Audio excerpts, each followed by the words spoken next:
Okay, one last thing. Shoes for dolls.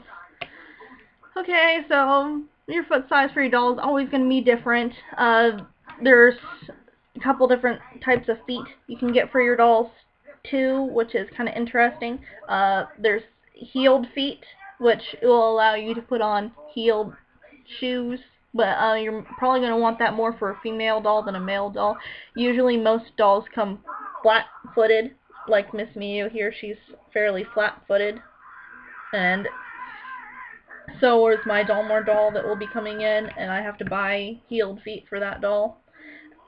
If you are getting something from Fairyland, then you'll have heeled legs, which means the entire stinking leg will be replaced.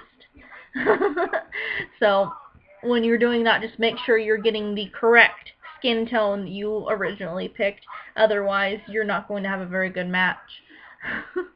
There are some companies where you can kind of cross over and have matching skin tones, so you'll have to kind of check with that. They sometimes change their skin tones every once in a while, like Doll Zone had changed their tan skin at one point, but either way, it still looked kind of orangey, in my opinion. But for the most part, skin tones don't change too much. It's usually joint systems that they change, but I've seen skin tones change before with other companies by looking at people's review videos and all this nonsense. But like I said, for if you want heeled feet, you can go for it, which is great if you want to like get boots for your doll or something. Like some guy dolls do have boots, and those kind of have that curved foot thing, and I guess you could go and get heeled feet for them. I don't know, I've never attempted that for a male doll in particular, especially not an SD, but heeled feet, yes, they're mainly meant for female dolls. For the most part, finding shoes outside of the company can be a little bit difficult. You know how usually when you pick out shoes for yourself, you like to have them a tiny bit roomy. So there's that comfort, and it makes it easier to get them on and off. And the on and off thing is going to be kind of important for your doll. So it's always a good idea to maybe get the shoes a tiny bit bigger than what the foot measurement is.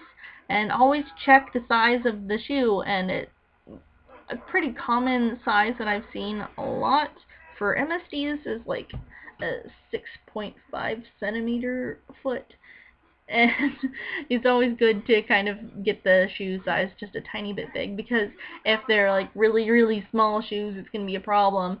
Tennis shoes are probably about the cheapest kind of shoe that you're going to be able to get, and I was lucky enough to actually get a pair of shoes that's like flat boots.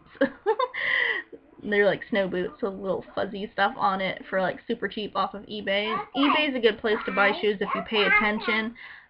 Always pay attention to sizes of everything when you buy anything, because you don't want a pair of eyes that's going to be too small or too big. It's just going to look funky.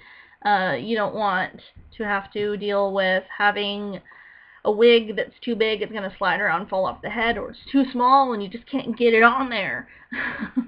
And it's not going to be very fun when you can't get your doll clothes on, or you can't keep them on because they're falling off because they're too big or something, or if they're just too short and they're showing off weird parts and all that nonsense. And I don't know why I'm playing with her right now, she's bald.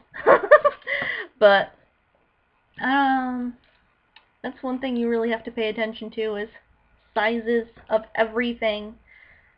Shoes are particularly difficult, and I don't have any shoes myself, but there have been people who I know that have had problems with shoes before and them not fitting. So yeah, just really pay attention to sizes. There are some people on Etsy who do make shoes, and almost every single company is going to have shoes that you can look at to buy for your dolls. And for some odd reason, she has her hands on wrong. I don't know, I think it was when I took her apart to clean her. Whatever, I'll put them back on right. And that's another thing to look at when restringing. The best way to tell if you're putting your hands on right is make sure the thumbs are facing each other. Same things with the toes. That's completely off topic from this video, but whatever. My 3-year-old is being obnoxious, so I'm having a hard time focusing. No, I don't want to get it. You get down from there now. She's gonna get in trouble. Hold on. Whatever, this is done anyway.